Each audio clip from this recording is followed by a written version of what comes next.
നമസ്കാരം, ഞാൻ രാകേഷ് ജി. വാഹനത്തിനകത്ത് വരുന്ന ടൂൾസുകൾ ഏതൊക്കെയാണ്? ഇങ്ങനെ ഒരു ചോദ്യം എൻ്റെ ഒരു സബ്സ്ക്രൈബർ ചോദിച്ചിട്ടുണ്ടായിരുന്നു. സബ്സ്ക്രൈബറുടെ പേര് നൗഫൽ ബാബു AS എന്നാണ്.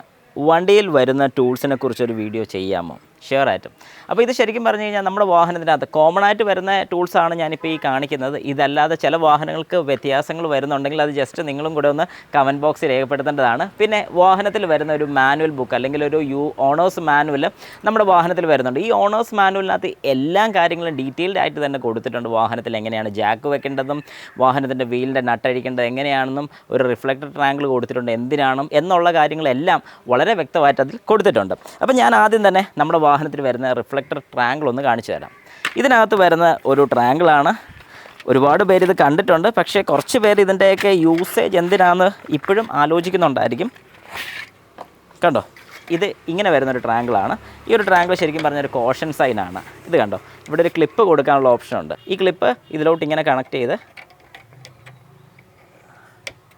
പ്രസ് ചെയ്ത് കഴിഞ്ഞാൽ ഇത് ഓക്കെയാണ്. എന്നിട്ട് ഇതിൻ്റെ താഴത്തെ പോർഷൻ ഇവിടെ നിന്ന് ഇങ്ങനെ തിരിച്ചു കഴിഞ്ഞാൽ നമുക്ക് ഇതുപോലെ തറയിൽ വെക്കാൻ സാധിക്കും. ഇത് ശരിക്കും പറഞ്ഞു കഴിഞ്ഞാൽ നമ്മുടെ വാഹനം ഓടിക്കുന്ന സമയത്ത് ഏതെങ്കിലും രീതിക്ക് വാഹനം ആക്സിഡൻ്റ് ആകുകയോ അല്ലെങ്കിൽ ഒരു ടയർ പഞ്ചറാവുകയോ എന്തെങ്കിലും കാര്യത്തിന് നമുക്ക് റോഡ് സൈഡിൽ നിർത്തിയിടേണ്ടി വന്നു കഴിഞ്ഞാൽ വാഹനം സ്റ്റാർട്ടാകാതെ വരുമോ അങ്ങനെ എന്തെങ്കിലും ഇഷ്യൂസ് വന്നു കഴിഞ്ഞാൽ വേറെ എതിർവശത്ത് നിന്ന്, അതായത് ഓപ്പോസിറ്റ് സൈഡിൽ നിന്ന് വരുന്ന വാഹനത്തിന് ഇവിടെ ഒരു വാഹനം കിടപ്പുണ്ടെന്നും ഈ സൈഡിലോട്ട് ലൈറ്റ് അടിക്കുമ്പോൾ നേരെ ഓപ്പോസിറ്റ് സൈഡിലോട്ട് റിഫ്ലക്റ്റ് ചെയ്യുകയും ചെയ്യും. അപ്പോൾ അവർക്ക് മനസ്സിലാവും ഇവിടെ എന്തോ ഒരു കോഷൻ സൈൻ വെച്ചിട്ടുണ്ടെന്നുള്ള ഓപ്പോസിറ്റ് സൈഡ് വരുന്ന ഡ്രൈവേഴ്സിന് മനസ്സിലാക്കാൻ വേണ്ടിയിട്ടാണ് ഈ ഒരു റിഫ്ലക്ടർ വെച്ചിരിക്കുന്നത്. ഇത് പ്രത്യേകം യൂസ് ചെയ്യുന്ന നമ്മുടെ വാഹനത്തിൻ്റെ ടയർ പഞ്ചറാകുമ്പോഴോ അല്ലെങ്കിൽ എന്തെങ്കിലും സ്റ്റാർട്ടിങ് ട്രബിളോ അങ്ങനെ എന്തെങ്കിലുമൊക്കെ ഇഷ്യൂ വരുന്ന സമയത്താണ് ഇത് മെയിനായിട്ട് യൂസ് ചെയ്യുന്നത്.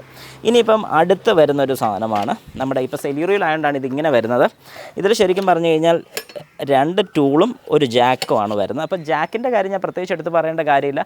മെക്കാനിക്കൽ ജാക്കാണ് വരുന്നത്. ജാക്ക് തിരിക്കുന്നതും കൂടി ഞാൻ കാണിച്ചു തന്നേക്കാം. ഈ 2 ടൂളാണ് വരുന്നത്. അപ്പോൾ ഇത് ശരിക്കും പറഞ്ഞാൽ വീലിനട്ട് അഴിക്കാനാണെന്ന് എല്ലാവർക്കും അറിയാം.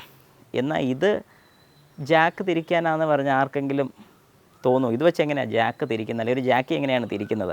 ശരിക്കും പറഞ്ഞാൽ ഈ ഒരു ടൂൾ വരുന്ന അതിനും കൂടെ വേണ്ടിയിട്ടാണ് ഇവിടെ ഒരു ഗ്രൂ കൊടുത്തിരിക്കുന്നത്. കണ്ടോ, ഈ ഒരു ഗ്രൂ കൊടുത്തിരിക്കുന്നത് ഈ ടൂൾ കയറ്റിയിടാനാണ്. കണ്ടോ, ഇങ്ങനെ കയറ്റിയിട്ട് ഇത് ജാക്കിലോട്ട് കൊടുത്തു കഴിഞ്ഞാൽ ഇത് കണ്ടോ നമ്മുടെ ജാക്കിയാണ്. ഈ ജാക്കിലോട്ട് നമ്മളിത് ഈ ഒരു ഹോള് വഴി, അതായത് ഈ കാണുന്ന ഹോള് വഴി ഇങ്ങനെ കൊടുത്തേച്ച് ഇത് കറക്കി കഴിഞ്ഞാൽ തന്നെ പൊങ്ങുകയും തിരിച്ച് കറക്കിയാൽ താഴുകയും ചെയ്യുന്നുണ്ട്.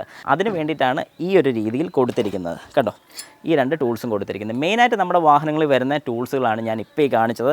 ഇതല്ലാതെ ചില വാഹനങ്ങൾക്ക് വേറെ ടൈപ്പും വരുന്നുണ്ട്. ഹൈഡ്രോളിക് ജാക്ക് വരുന്ന മോഡലുണ്ട്. ഹൈഡ്രോളിക് ജാക്ക് ശരിക്കും പറഞ്ഞാൽ ഒരു ചെറിയ ലിവർ മതി, അപ്പ് ആൻഡ് ഡൗൺ ചെയ്ത് കഴിഞ്ഞാൽ ഹൈഡ്രോളിക് ജാക്ക് പൊക്കാൻ സാധിക്കും. അപ്പോൾ നിങ്ങളുടെ വാഹനത്തിനകത്ത് വേറെ ഏതൊക്കെ ഐറ്റംസ് ആണ്, അതായത് ഈ പറഞ്ഞതല്ലാതെ വേറെ എന്തെങ്കിലും അഡീഷണൽ വരുന്നുണ്ടെങ്കിൽ ജസ്റ്റ് ഒന്ന് കമൻറ്റ് കൊടുത്തേക്കുക.